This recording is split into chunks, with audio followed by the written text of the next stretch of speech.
Hello and welcome in Nate State Show, July 30th, 2026, our first college football centric show, and we're going to be doing some quizzes today. We're going to be talking through the college football conference rankings. We're going to rank them 1 through 10 in sort of a tier list format, and we're also going to touch on my license plate ratings that got quite a little bit of furor going on Twitter as well, and so we're going to dive into it. We're going to start with this quiz, of course.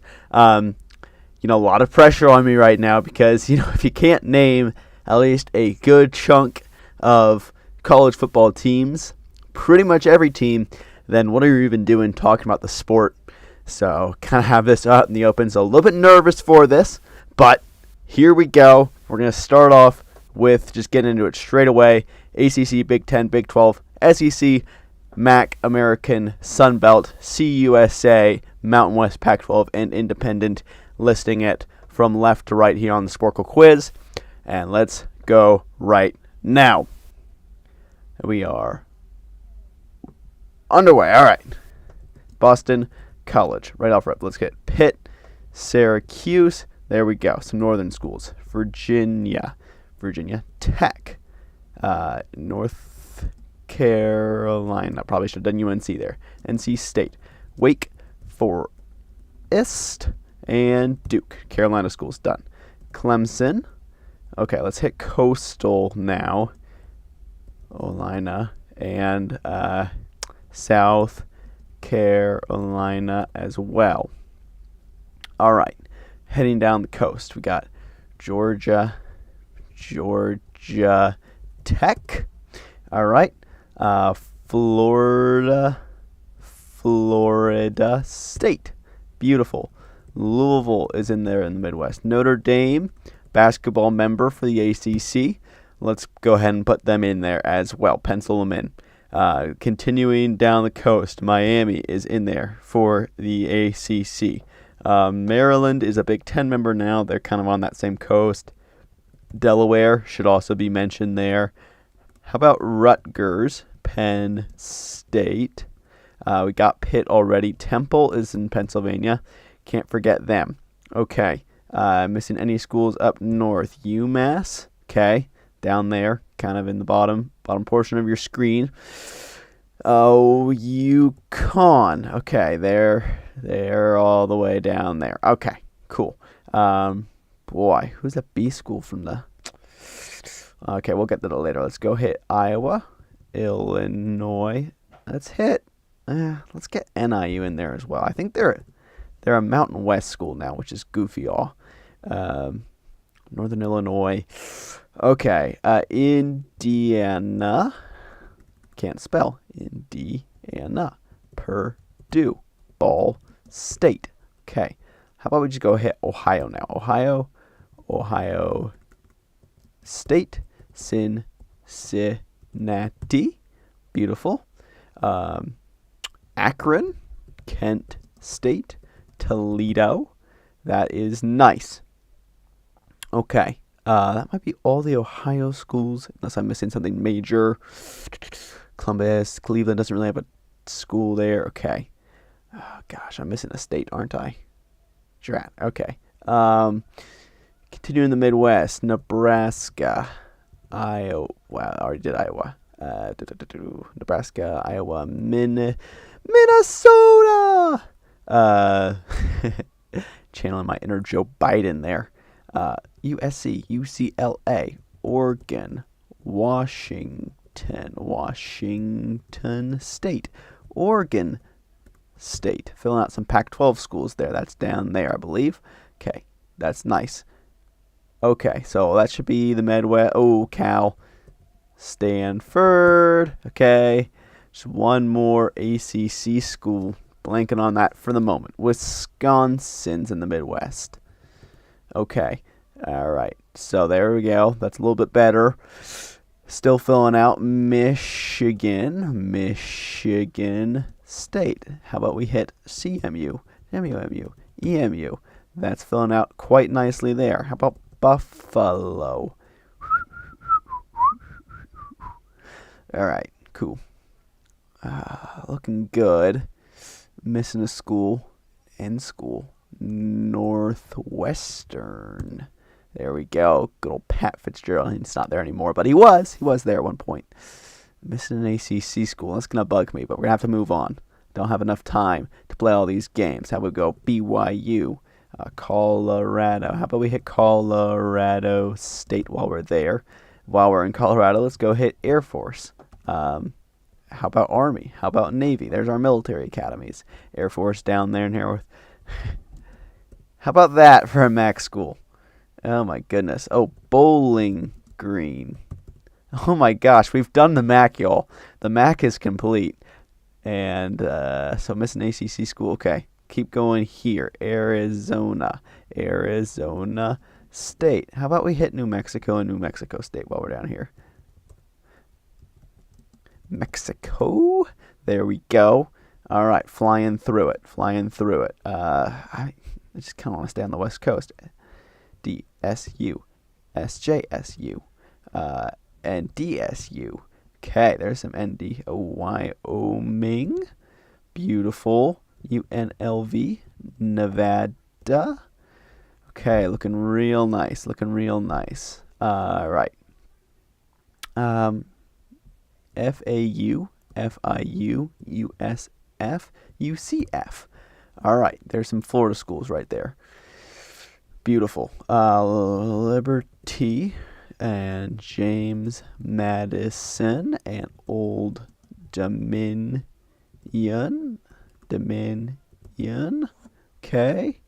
That's pretty much it for Virginia, I think. Kennesaw State. Okay. Jacksonville State.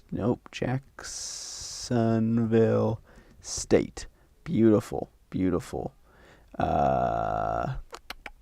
Who else is in Conference USA? Sam Houston. Beautiful. Okay. WKU. How about we hit Kentucky? Okay, that's not too bad.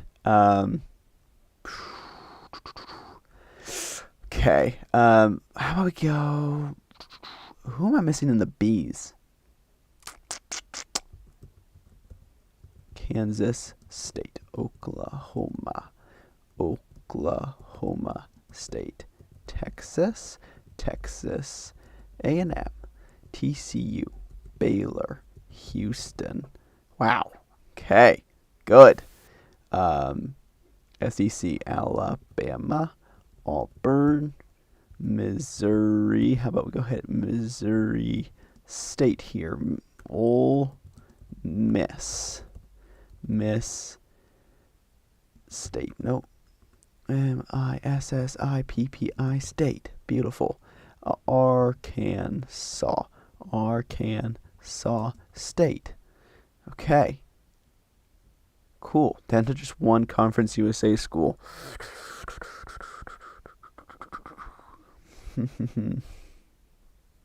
All right, not too bad.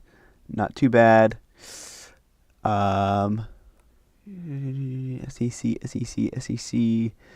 Missing some later stages there. In the big Iowa State. That's a big one. Can't miss the clones. You're welcome, Cyclone Larry. Don't want to miss you. Okay.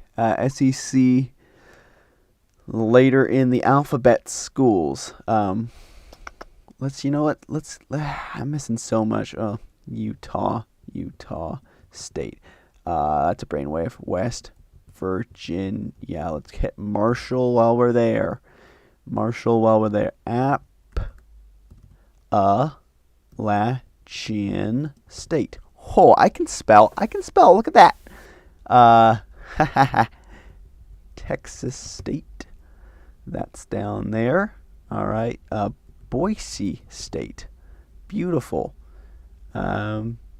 Fresno State. How about the Pac-12 finishing up? Beautiful.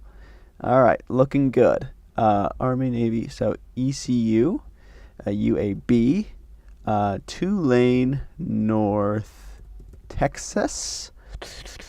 Okay. Not too bad from the American right now. Give me Tulsa. All right. Tulsa, underrated school. Southern Miss. South Alabama. Troy. LA Tech. LSU. Cool. That's clutch. ULM. Louisiana. Georgia State. Georgia Southern. Man, just ran through the Sun Belt. What fun. Okay. American. Gosh. Who am I missing? UTSA. UTEP. Okay. Mountain West. Just one left. 9 schools to go. Some of them are power conference schools. Gosh. All right. Liberty. American.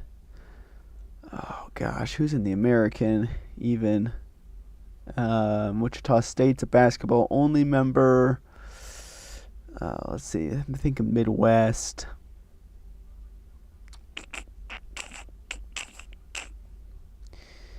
Navy, North Texas, ECU. Did we get Tulane? Yeah, we did. Okay.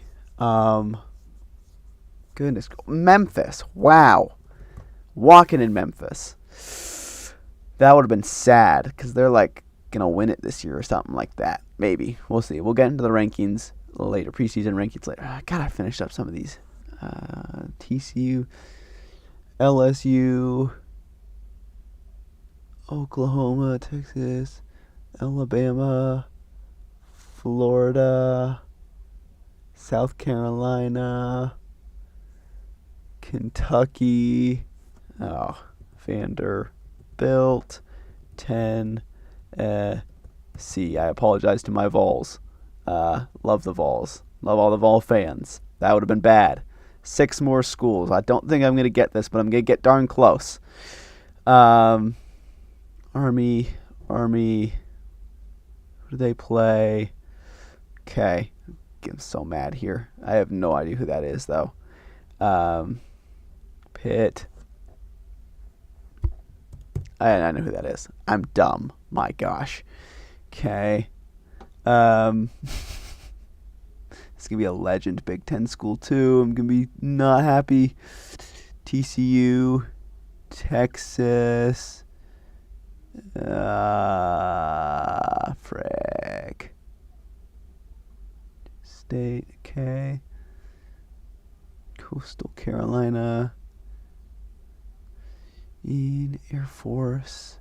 Army. I don't have it, y'all. Let's see which 5 I missed. Okay. And from the Big 12. Nope. Big 12. Texas Tech. Like the number 1 school in the Big 12. Well, that's certainly something. Charlotte, Rice, Middle Tennessee. Gosh, Hawaii. Okay. I can live with Charlotte and Rice and Middle Tennessee. I can live with that. But Hawaii, that's disappointing. Texas Tech, I mean, how? How did I not get Texas Tech? I got every other Texas school save Rice. Oh, that's frustrating. Okay. Charlotte. I think Charlotte might be the worst team in college football this year. We'll see. Middle Tennessee. I haven't really thought about them a whole lot since they beat Michigan State in the NCAA tournament all those years ago. But Hawaii, I mean, we watch Hawaii here. I do anyway, almost on a weekly basis. I mean, we're looking forward to that Hawaii Week 0 game. That's going to be great, but that's just disappointing that I didn't get them. I wasn't even thinking off continental United States. Didn't even wander out that way. 2 missed Texas schools. I missed Carolina school. I missed Tennessee school. I didn't think of Tennessee till way too late. Hell, thinking of them earlier would have been helpful. So 12 minutes are up. 133 out of 138. I can live with 3 of those. The other two, that's rough. That's rough. That's on me. I'm sorry. I'm sorry, Brendan Sorsby. Sorry, Cody Campbell. Don't sue me, please. That'd be greatly appreciated if you didn't. I promise that I don't hate your school, even though most of the internet does. I actually like Texas Tech. I feel like just because you have money doesn't necessarily make you evil. Although the Brendan Sorsby stuff definitely didn't help you out too much, and I'm thankful he won't be playing, but I still have a little bit of a soft spot for Tech, no doubt about it. Rice, I couldn't tell you a single thing too much about Rice other than they're named the Owls and they're in Houston. I mean, that's about it. I know, the bottom 10 from Ryan McGee there on ESPN, they always called him Minute Rice, which I thought was hilarious whenever they're in the bottom 10. Charlotte, the 49ers, they played Bill Belichick and UNC last year at home. They lost that game like 20-3 or something. I just don't see them being very good. I mean, I was thinking about them today, so I probably should have gotten them. Middle Tennessee, I mean, I needed to think of the entire state of Tennessee earlier than I did. But the Blue Racers have been, I mean, not recently, but in the past they've been a formidable opponent. And then Hawaii, I mean, disappointed myself for that, for sure. All right, so that was great. Almost there, almost can name every school. So, I mean, it gives me a little bit more credibility than some other CFB commentators that I'm sure you watch on a regular basis. I don't think they could get 133 in 12 minutes. I'm being honest. All right. So here is the tier list. If you're on audio only, we got the S tier, which I have labeled as S, EC. A tier, which I have labeled as A, CC. B tier, which I labeled as Back 12, because the pack is back, baby. C tier, I have labeled as C, USA. And then the last tier is Crappy Isn't Just a Fish, because it's not. And these bottom two conferences here, and we're going to explain what they are and why. And here in just a second, they are not in the best place. However, we're going to start out with our worst and work up to our best. So, our worst overall conference would be the MAC. Why is the MAC the worst conference? That is a great question. So the MAC has very little upside right now and is clearly cash hungry because they accepted Sacramento State, which makes no geographical or logistical sense, into their conference for football. Now the MAC is rather regional. They're very much based in pretty much exclusively Michigan and Ohio.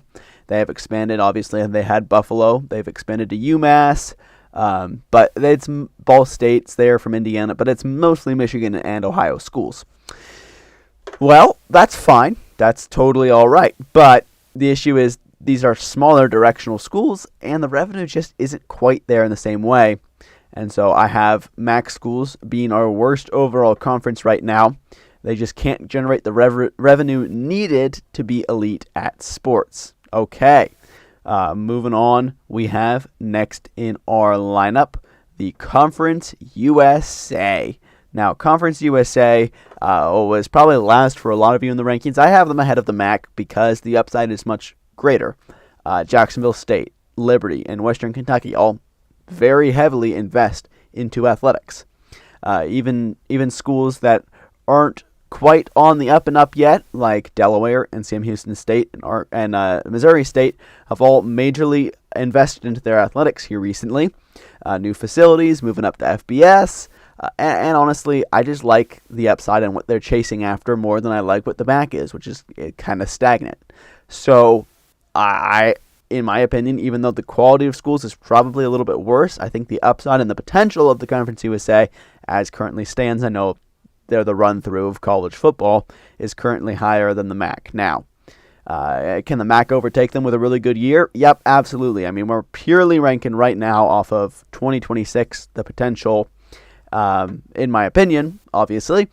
And I just think Conference USA just has a little bit more upside this year than the MAC does. All right, in the CUSA tier, I know CUSA isn't even in their own tier. That's a little bit of a subversion of expectations. And next up, I have the Fun Belt, the Sun Belt. The Sun Belt is a great conference, 14 teams, pretty deep, honestly. The issue with the Sun Belt is the same issue kind of the MAC has. It's very regional. And while that is honestly probably a net positive for college football and a net positive for logistics, the issue is, again, these are mostly directional schools. Georgia Southern and South Alabama and Southern Miss just aren't quite getting the same revenue as some of the major schools are. They don't have a major eye-popping brand in there. Now, the Sun Belt, if one of those teams was to make themselves a major brand, especially with some of the potential rule changes coming down the line, they could create themselves a little bit more of like almost a villain complex. Give themselves a villain, give them a brand which year in, year out knows going to compete for the Sun Belt, going to compete for the college football playoff.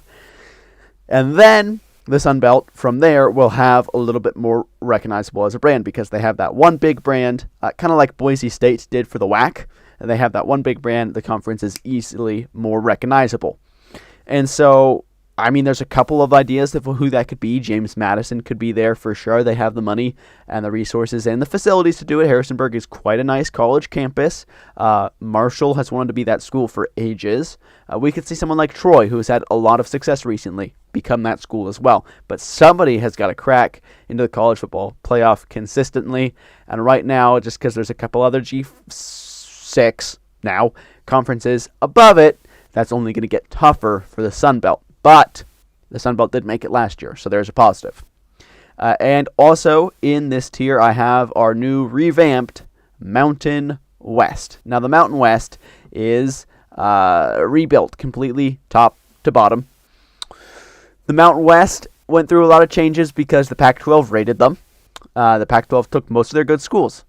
San Diego State is gone.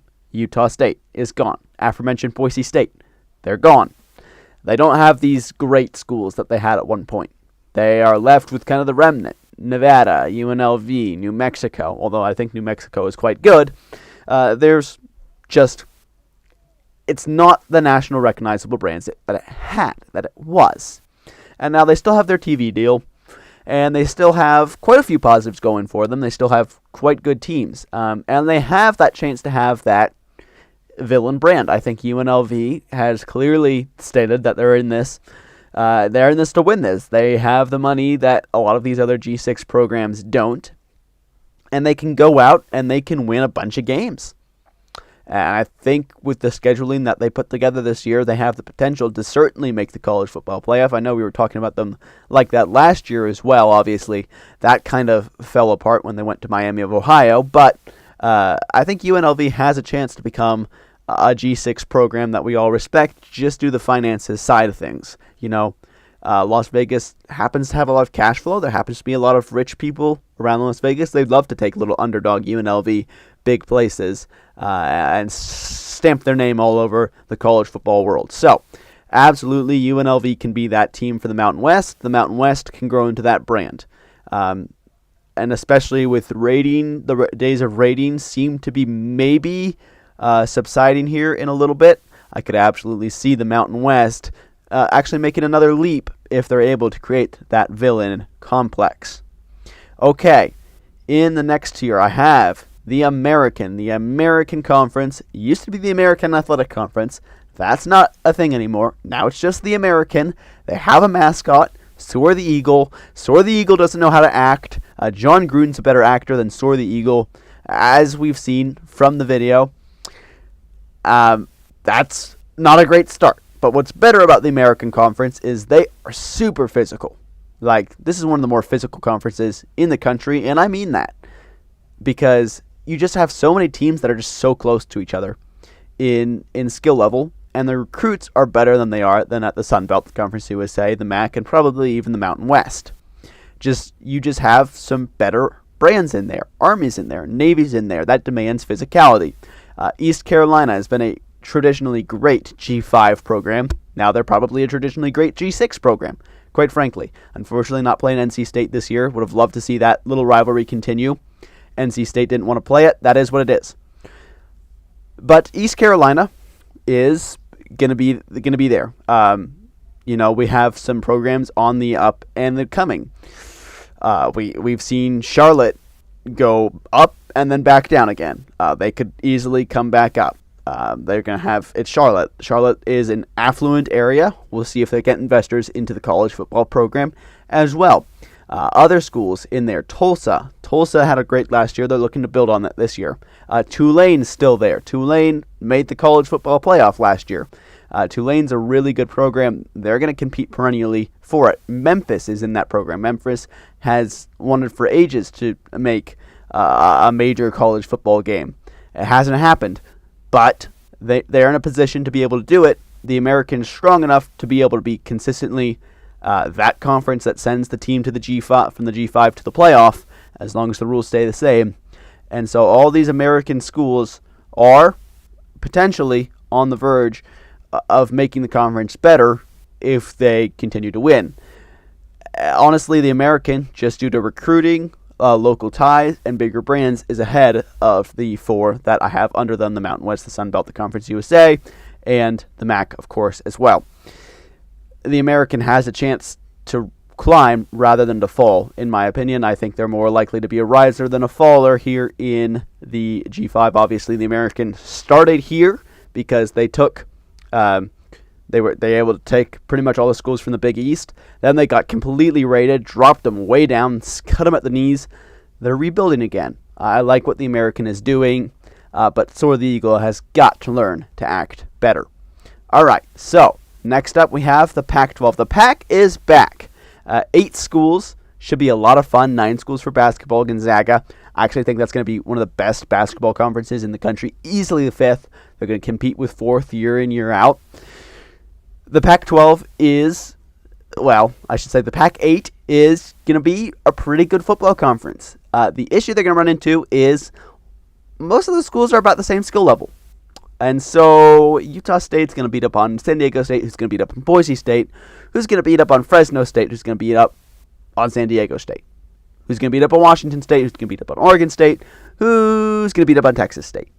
And right now, it's just kind of a circle, and they've encouraged that. They've encouraged that parity within that conference. And they've set up the rules so that they're going to be really successful doing that. And they're going to be able to harp on the fact that that parity means the entire league is really good, and because the entire league's really good, we therefore must be able to send a team from the G5 to the playoff, G6 I should say, to the playoff, because we're so good. It's kind of like the SEC mentality from the Pac-12, and it's really smart, actually, what they're doing marketing-wise. And they've marketed themselves very well, and they're not wrong. Some of these schools are going to be very good year in, year out. San Diego State is going to be very good year in, year out. They've invested heavily into facilities. That new stadium, Snapdragon Stadium, pretty nice.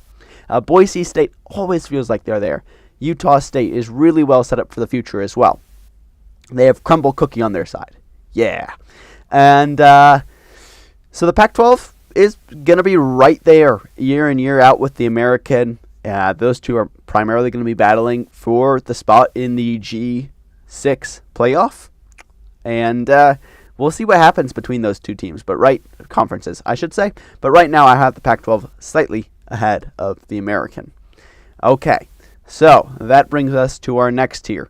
And this is going to surprise some people. But 4th overall, I have the Big 12. Ooh, okay. Now we're getting a little hot takey.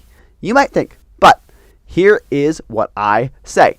I think potential and upside as far as conferences go into this upcoming year. I think the ACC has more upside. In fact, I'll just go ahead and slide the ACC right there. I think the ACC not only has more upside, I think they have a lot more upside, because the Big 12 doesn't have a team that can win the title, and the ACC very much does. And I think that matters a whole lot, because Texas Tech got hamstringed, obviously, by the Sorsby stuff. Now, Will Hammond is going to be a capable starting quarterback, but not a national title winning starting quarterback. Darian Mensah for Miami can be absolutely a national title winning starting quarterback. Also, as far as middle tier brand goes, I think easily Louisville can go band for band with someone like Baylor, with someone like Houston, with someone like TCU this year into the future. Virginia, same type of deal. Duke, I just think the ACC's middle tier is the same as the Big 12's middle tier. The lower tier of the ACC is worse than the lower tier of the Big 12, and that gets factored into consideration as well. But the top of the ACC, I think, is slightly better than the top of the Big 12. I think the top of the ACC can win the title. I don't think the top of the Big 12 can. And I think it's, quite frankly, that simple. That is who I have right now, starting from 10th to 3rd, MAC, Conference USA, Sun Belt, Mountain West, American, Pac-12, Big 12, ACC. And now, the big reveal. And this is, again, based on potential going into this year. This does not factor in the last 10 years, 20 years, 30 years. It doesn't factor in the last 3 years either. This factors in purely of what I think we have top to bottom from these two conferences going into the year. Now, SEC Media Days was last week. Big Ten Media Days is this week. They're clearly in a quasi-relationship, yet we're still beefing, we're fighting, but we kind of like each other. They're in this kind of weird relationship right now between the SEC and the Big Ten, where they clearly think they're better than everybody else, but they also kind of still hate each other because that's kind of how it's always rolled, and so they don't really know how to feel about each other. But I know how to feel about them, and I think, right now, the best conference in the country is the Southeastern Conference. The SEC, to me, is the number one conference heading into this next year. Now, why is the SEC the number one conference? And this has to do quite a bit, and this is, again, just a purely football list for this upcoming year. This has, again, to do with, honestly, draft picks, because I'm looking at talent, I'm looking at guys who can send to the league, and I'm looking at these SEC quarterbacks, and I'm looking at these SEC cornerbacks, and I'm looking at these SEC big old linemen. I'm thinking, yeah, that's really, really good. Because a lot of these times, these big football players still come from the South. The South still has the best football culture overall in the country. And the Big Ten has basically come in because they have the most money, and they've begun buying these football players from here, from there, from everywhere. And they're just taking away from the SEC. They're just chipping away because, again, they have more money. The SEC's money is mostly tied up in car dealerships and just local businesses. The Big Ten, you have LA, New York, and Chicago. All three of those are Big Ten markets. And because of that, you have bigger money at play. And the Big Ten is showing it. You have Seattle as well, I'd like to point out. That shouldn't go unmentioned either. And so the Big Ten money is just kind of siphoning through college football right now. And so I think this can easily change within the next 5 years, that the Big Ten comes away with the most talent. But for right now, tradition still holds. It's still the SEC. But that margin has gone from thick to very, very thin in a very short period of time, in a worryingly short period of time for the SEC. And we're going to get more into, in the upcoming weeks, the relationship between the SEC and the Big Ten, and who's ruining college football and who's not ruining college football, and if they are ruining college football, how are they doing it? Like, we're gonna hit on all those, and I'll give you my opinion and my take on it. But for right now, we're just purely ranking, and I think the SEC, talent-wise, top to bottom, and I think scouts would agree with me, is still a little bit above the depth of the Big Ten. And it's helped out that the bottom tier schools of the SEC last year, for example, was Auburn, was Arkansas, was LSU. All those teams got a lot better in the offseason, at least theoretically. And, quite frankly, that goes a long way, because I'm looking at the bottom tier of the Big Ten, like Rutgers, and no, not Minnesota. Minnesota's a mid-tier school, but I'm looking at Rutgers, and I'm looking at UCLA, and I'm looking and I'm going, I mean, did they get that much better? Now, UCLA may have, but I don't really think Rutgers did. And did Northwestern get that much better? I mean, these are questions that'll be answered in the season, but I think the bottom tier of the SEC was able to elevate it more than the bottom tier of the Big Ten was. I will amend my statement on UCLA. I do think UCLA is actually going to wind up to be quite a good team. Bob Chesney is an amazing coach, and from hence on out, I will not tolerate UCLA disrespect until they start losing. All right, So those are our rankings. Again, from 10 to 1, the MAC, Conference USA, Sun Belt, Mountain West, American, Pac-12, Big 12, ACC, Big 10, and the Southeastern Conference. All right, so that is the rankings. That's what we got going into the season, as we are a month away, 30 days away from the kickoff of Week 0, which will kick off with TCU and North Carolina. And now I want to get into license plates. And now this is definitely a little bit more of a visual than a audio, so I'm sorry to anybody listening on Spotify or Apple Podcasts. My apologies, but you can pull up the list. My Twitter is @NateStateU. If you kind of want to look at that, I might drop it down low if I can into Spotify comment section, or maybe YouTube comment section if it allows me to. I'll have to look into that. So, but S tier, A tier, B tier, C tier, and D tier, kind of as it goes. Looking at it right now, S tier I got Oregon, Idaho, South Carolina, Colorado. A tier I got Utah, Virginia, Washington, Rhode Island, Pennsylvania, North Carolina, and on the list we'll go. But I wanna touch on some of these license plates. Some of them are really good, and one that's really good is the state of Oregon. Now, why do I have Oregon over a state such as Washington?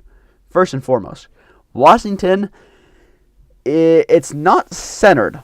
That bothers me. Washington's word script is, first of all, a little bit of an interesting font, not my favorite, and it's slid to the left. Kind of feel like that's weird. Oregon's is top, center, middle. It has 6 letters going across. In the break is the pine tree. I think that's beautiful. Why do I like Idaho? Love the colors, love the backdrop, love what Idaho's about. And then the lettering is quite nice as they format it as well. South Carolina, much the same as Oregon. Beautiful script on top. South Carolina on the bottom, centered, very nice. Palmetto tree in the middle. I really like the palmetto tree. That's a great touch. Colorado, very good coloring. The mountains, fantastic touch. Utah, I do like Utah's license plate. Love the arches. Fringe S tier, absolutely, for me. Why do I have Virginia that high up? That you may be wondering. Virginia is a boring license plate, theoretically. Yes, I also think it's minimalism done perfectly. I think minimalism is very important as far as design goes, but it has to be done right, because bad minimalism is something you get when you watch like a Nissan broadcast before they switched everything around and updated all their graphics packages. The Red Sox had the worst graphics package in the MLB. Minimalism can very easily go wrong. I think Virginia does it right with their license plate, and the little Virginia is for lovers at the bottom is absolutely fantastic as well. Same with Rhode Island. Ocean State, nice little backdrop, very clean design, love it. North Carolina, I like that it's pretty. It's a little bit cluttered for sure, but I do like its look overall. Okay, so Pennsylvania is also an A tier. Unfortunately, Pennsylvania switched their design to something much worse recently, and so if I was to amend that, they would no longer be A tier. B tier, I got something such as Arizona, pretty nice. A lot of these B tiers are pretty boring, but they honestly have just a very clean design. It's pretty, and I'll take a pretty and a clean design over something that's too cluttered and is boring. I like Ohio's for the reason that it's very Ohio. I know I got some hate on that, but now I want the C tiers are what they are. They're not great license plates. They're not terrible license plates. They're just all right. That's why they're in C tier. Maryland. Yeah, maybe I should drop Maryland. Not a good license plate. All right, D tier. I want to touch on why I have some schools. States in D tier. Okay, so New Mexico, the tier maker I made didn't actually have the correct New Mexico license plate, so oops. But their usual license plate would be an A tier. Michigan, I have that low because what are they even going. I think they're going after a lake theme. It doesn't look right. Texas, like, same idea almost as Virginia, but it looks notably worse with the black letters. I don't know if I have Alaska's main plates. Even if I did, I don't love the yellow look. Delaware, what were they even thinking with that look? Vermont, same thing. Nebraska, there's nothing going on in Nebraska. And so that brings me to the two I had by far the most hate on. South Dakota and by far New Hampshire. Okay, South Dakota. South Dakota, if you haven't seen South Dakota's plate, it is Mount Rushmore, and with South Dakota script centered over the top, and the bottom is great faces, great places. Great faces, great places is a good slogan, I'm not going to lie. If it was true, I have been to South Dakota multiple times. That state sucks. I mean, it's just nothing. Oh, look, National Park. Let's go look at it. Oh, wow, that park is way overrated. Oh, Crazy Horse Monument. Let's go look at it. Oh, wow, Crazy Horse. They haven't done any work on that since like 1998, and it looks totally unfinished. Not cool at all. Ooh, look, the Badlands. So what is it? Oh, it's bad land. Yep, that looks right. And it's really hot. And you don't have any cell service. All right, let's move on. That was kind of my South Dakota experience. Honestly, twice. And the license plate doesn't do too much justice for it either, because the South Dakota is in complete cursive scribble. Not thrilled about the cursive scribble that I can't read. And that brings us to New Hampshire. First and foremost, New Hampshire is, in my opinion, the most irrelevant state in the Union. You never hear of anything going on in New Hampshire, ever. Second of all, the green lettering on the bluish, whitish background doesn't make too much sense to me, and I don't like the font they chose either. What saves it from being lower is the Live Free or Die. I like Live Free or Die, great slogan, but your slogan doesn't necessarily save you. The worst part is the font. Oh no, not the font. The font is horrendous. What on earth were they thinking? I can't even read new. It just looks like someone just scribbled something. And they're like, oh, that says new. That's what I meant. Really? Does it actually mean that? But I can't read it. I certainly can't read it when the car is passing me at 70 miles an hour going the other way. It doesn't make any sense. New Hampshire, even the S on the lower tier, I don't like that font either. Like, the font is so egregiously terrible that it drops it. It's an egregious font. Please never use it again. California has a cursive font. That thing looks nice. Massachusetts has a little bit of a weird font. Even that looks pretty. New Hampshire tried something. It didn't work. Please move on.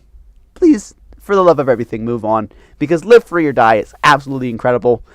But, I mean, your font on the word new gets you so many points docked. That is awful. If anybody from New Hampshire, anything, is listening, please listen. Please make note. Keep it in your mind and complain about it, because I don't live in New Hampshire and I can't really do anything about New Hampshire, but please change that. That's awful. Signed, me, and hopefully quite a few of Americans who actually have sense when it comes to fonts. All right. So that just about does it for the Nate State Show on this July 30th. We're going to be looking forward to moving on into more college football talk over the upcoming next days, weeks. Next Thursday, we will be discussing the Heisman ladder for the upcoming college football season, as well as discussing, did the Big Ten and SEC ruin college sports? It's going to be some hard-hitting topics. So looking forward to talking with that with y'all next week. We'll go live at 5 p.m. Eastern next Thursday right here on the Nate State Show. So tune in for that. And thank you for listening.